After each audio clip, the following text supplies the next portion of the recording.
Hello, it's me, RoboMaker, and before we get into the video, say no. That is PewDiePie gone in the background, just what I'd say. It's gone in the lounge room, you know.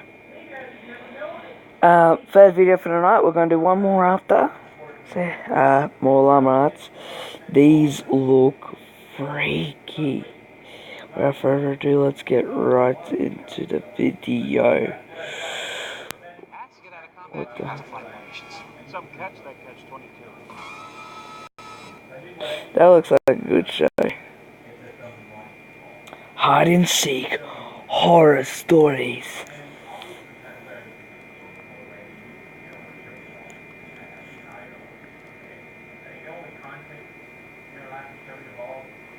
When I was a kid, my parents would sometimes bring me down to my aunt and uncle's place to stay for the weekend.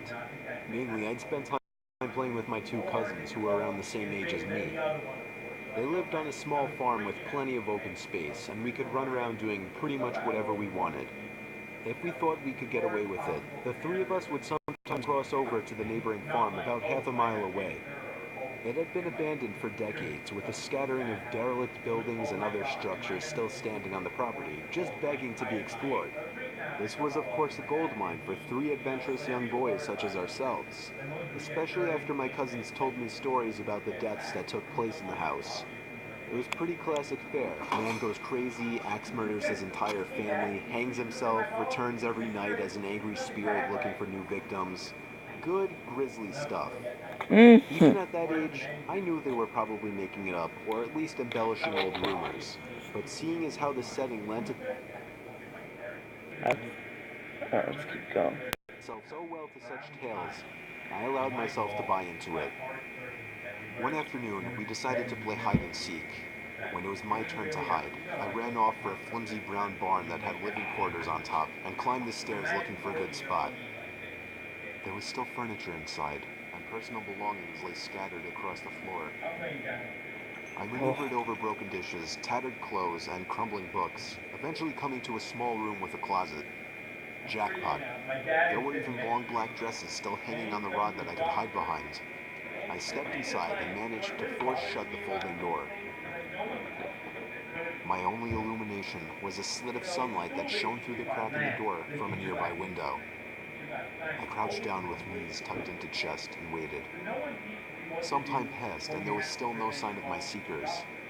I waited some more, debating if and when I should give myself up. After nearly an hour, this was starting to get boring. My head drooped. I awoke with a jerk. It was pitch black. Drowsy and confused, I forgot for a minute where I was or what I had been doing. As it came back to me, the realization that it was now nighttime and that I had been abandoned here filled me with sinking dread in the pit of my stomach. I tried to get up, but a sudden cramp in my calf kept me grounded. I squirmed about, waiting for it to pass, when I heard a door slamming shut downstairs. No. One of my cousins? There was a brief period of silence, then footsteps at the bottom of the stairs. But not just footsteps, a thud too. After every other step. These weren't the footfalls of a child. They were slow, heavy, deliberate. I held my breath, praying they would go away. They did not. The noises continued to ascend.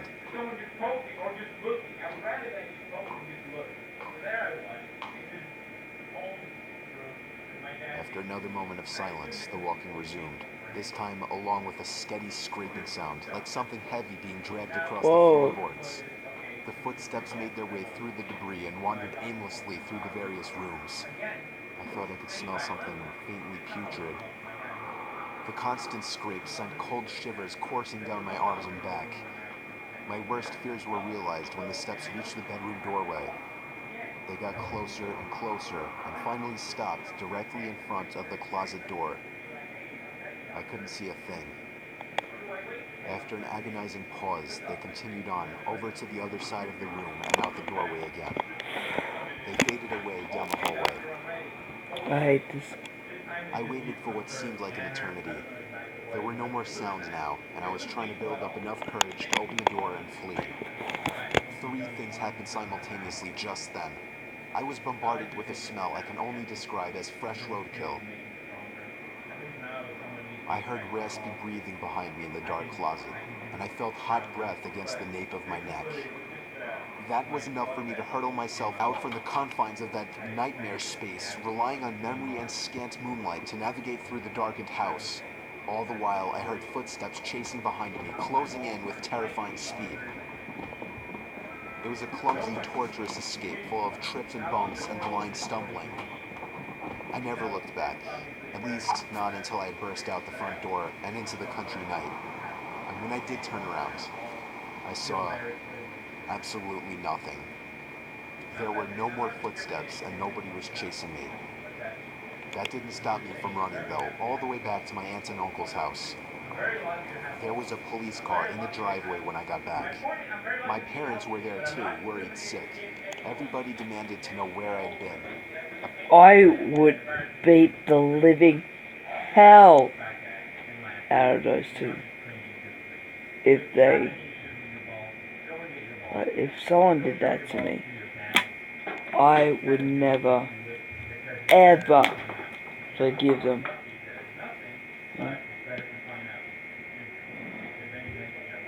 Let's keep going. Apparently, when my cousins still hadn't found me by evening, they'd returned home to tell their parents. Okay, I'm back. Let's keep going. Eventually, the police were called in and informed me that they had already scoured every building on the farm. The insinuation that I was lying about my whereabouts didn't go unnoticed. None of it made any sense. It wasn't until years later that one of my cousins filled in a final piece of the story. He and his brothers had spent hours searching for me like they said, but the part they didn't tell anyone was that they thought they spotted me in the window of the bedroom I was hiding in. And when they got closer, they saw that it wasn't me. A young boy neither of them recognized was smiling and waving down at them and gesturing for them to come upstairs. That's when they ran back home. All of this while I slept in the closet. Oh, jeez, that hurt my ears. So, 3 more stories to go, hey?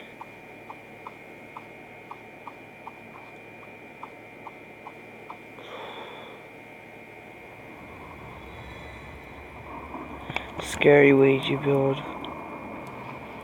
Stories. I remember back in year 5, I used to mess with the Ouija board and that. I've always had one of those old vintage Parker Brother Ouija boards sitting in our closet collecting dust. When I was a kid, I always wondered what it was. From the box, it seemed like a horrible board game, until one day I found out what a Ouija board really is, and immediately dug it out of the closet. I insisted on my brother trying it out with me, and eventually got him to play along. We put our hands on the planchette, and I began asking the typical cliche questions like, "Is there anybody there?" and "Can you answer me?" Other than my brother jokingly moving the planchette around to imitate an answer from some kind of entity, there was no real response. After getting bored, we put the game back in the box. I did a little research that night to find out how to make Ouija boards work.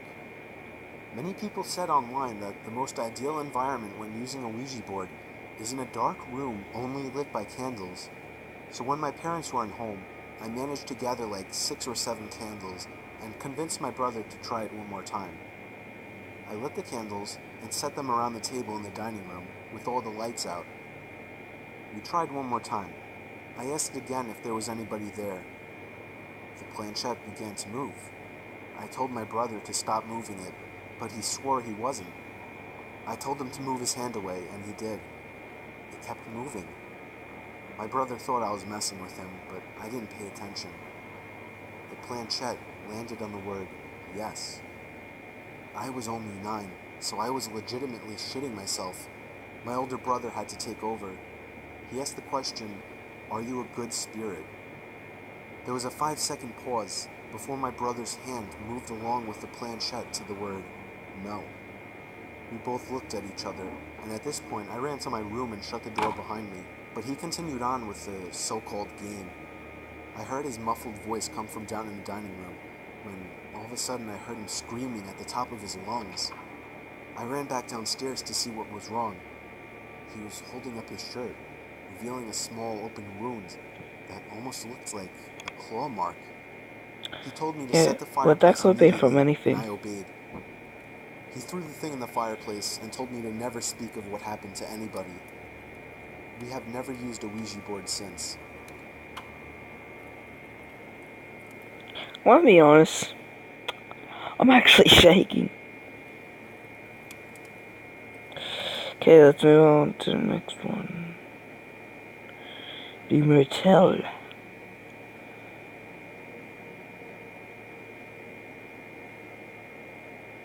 I was 19 years old at the time, working at a sketchy motel. The motel was pretty run down, and the majority of people who stayed there were locals that were just doing things they weren't supposed to be doing. Let's just say the cops came by multiple times a week. I worked as both a front desk person, checking in these creeps all hours of the night, and as a housekeeper who got to clean up their nasty, vomit-smelling rooms afterwards. One afternoon, I was working as a housekeeper in the second building of the motel on the backside furthest from the office. I hated working over there because it not only had the most worn-down rooms, but it was always pretty vacant over there and way too quiet for comfort. Yeah, sorry about the background I began noises. cleaning one of my last rooms and wanted Just to get ignore done it. in a hurry because it was getting late. I was washing the mirror in the room that I was cleaning when all of a sudden, I saw a man in the reflection staring at me. He was mid-50s, dirty, with long, greasy hair. Startled, I screamed, "Oh my God." I told him he scared me. The room I was currently cleaning was vacant, so there was no reason why this man should have been in there watching me clean. However, we just had a meeting on customer satisfaction, and my boss was really pressuring us to be more polite and help the guests any way we could. Sir?" I asked him cautiously. Can I get you anything? Towels?" The man just stared back at me with a crooked grin and held out his hands to me. I thought maybe he was handing me a tip for cleaning his room earlier, but when I looked down, I saw he was holding a $100 bill. Alarms started going off in my head. No one tips $100 on a $40 a night room. The man just smiled and said his name was Terry. He said he was staying in the room next door with his wife Sherry and sort of joked about their names rhyming. He smelled like car Yeah, that was oil the and first thing that alcohol. came to my mind. When I asked him why he was trying to hand me $100, he laughed deep in his throat and said, "Me and my wife were watching you, and we just wanted to have fun with you." That's weird. I felt like my heart jumped into my throat. No, I can't do that, sir. I'm sorry." I wanted to run out of the room screaming, but he was blocking the door, my only exit. The man smiled again, taking on a softer tone of voice, and invited me to come into his room to meet his wife, just to talk as friends. I nervously told him no again, and that I had a lot of work to do for the day. I prayed to God he would just go away, and eventually he did. He grunted and walked off in what I assumed to be the direction of his room. My mind began racing. There is no wife, I thought. This man could try and kidnap me. I was 110 pounds at the time and not very strong. He could easily overpower me. I locked the room from the inside and went directly to the phone to call my manager at the front desk, but the phone wasn't working. Adrenaline began pumping through my veins, and despite what I was always told not to do, I was panicking. Did he cut the line? No, I thought. This is a crappy motel. It happens all the time. But I just have to get out. I remembered that I had my cell phone out on my housekeeping card, but that was outside the locked door. I'd have to open the door to get it. I cautiously opened the door to the room that I was cleaning and peered out. I didn't see anyone, so I frantically began searching my cart for my cell phone. I was wasting too much time looking for it, so I just decided to run as fast as I could and make a break for the front desk in the office. Then from behind me, I heard the man again, but this time he was screaming to someone else, "She's running, she's getting away." I could hear his shoes God, slamming that's against the so annoying. pavement after me. I quickly turned the corner, grabbed my key card, and let myself into a stockroom and locked the door. Within moments, I heard the sound of the dirty guy and someone else running outside, searching for me. I stayed in that stockroom for 30 minutes shaking until I could no longer hear him searching for me. I finally got the courage to run the rest of the way to the front desk. When I made it there, I collapsed into my boss's arms and he called the police. The man and whoever else was in the room with him peeled out before the cops could arrive, and I was beyond shaken up. According to the police who ran a search, this wasn't the first time he had done something like this, and he was actually wanted for sexual assault, gross sexual imposition and in the past was once charged with rape. A few weeks later, on what happened to be my birthday, this guy was caught. A few weeks after that, I quit. I will never again work at another motel.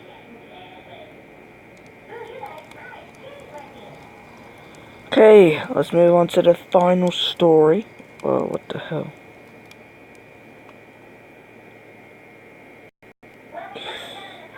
Nightmare that read into reality. Nightmares that read into reality. I was having a horrifying dream. I don't have nightmares anymore. I used to have nightmares about this thing called a blackout. And it was just like this black thing that had red eyes that just kept on killing me. But at the time I was like super scared. But yeah, I don't get nightmares anymore. Yeah. Let's keep it going. Possibly the most disturbing nightmare of my life. I was in my house, or the closest thing to my house that my dream could produce. Ironically enough, I was in bed in this dream, or at least I can only start remembering past the point of my lying in bed. And all of a sudden, the sound came from downstairs. I walked downstairs in the dark, not turning on any lights, to where I thought the sound was coming from. I was on my middle floor now. The dream was telling me to go downstairs to my laundry room, and so I did. But as I got there, expecting the noise to be louder and closer, it sounded like it was just as far as before. Now I was going upstairs to the kitchen, and it's strange. Outside of every window was complete blackness, not general nighttime darkness. There was nothingness. I think all that existed in this dream was my house. Now my dream started to suggest that the banging sounds were coming from upstairs, so I went back upstairs and was eventually led to the attic door. It was surely beyond that door. I opened it. There was an old woman standing by a bunch of boxes. She was slowly but loudly slamming her hand on one of the boxes, producing an unnatural sound. I tried to quietly step back away from the attic, but the old woman turned around, opened her mouth twice as wide as anyone humanly could, reached out her arms, began to scream, and leaped toward me. That's when I woke up. I thought it was just a horrific dream, but when I heard a bang coming from downstairs, a bang similar to what I heard in my dream, I felt my heart completely drop. On my way downstairs, there was another bang. It was the front door. I got the butcher knife from my knife holder in the kitchen and crouched behind the door. I was waiting for the next time he would pound on the door, and I would warn him to go away. I waited for a good minute in silence, and finally decided to take a quick look through the window. There was somebody standing in my driveway. I couldn't tell if he was facing me or looking at me or not, but he was surely the one who was pounding on my door at 4 in the morning. He walked away down the sidewalk moments after he must have noticed me. The pounding on my door was the kind of pounding you would expect from someone trying to break in a door, not to get a house owner's attention. I thought it was just crazy and horrifying that the pounding and banging from this potential robber or killer didn't wake me up. Rather, it became the key point to a horrifying dream. Okay, that'll be it for the video. We got one more video for tonight. Okay, so basically, if I don't stream on Friday, I'll just upload like 4 or 5 videos that day. So yeah, so I'll see you all next video. Bye bye.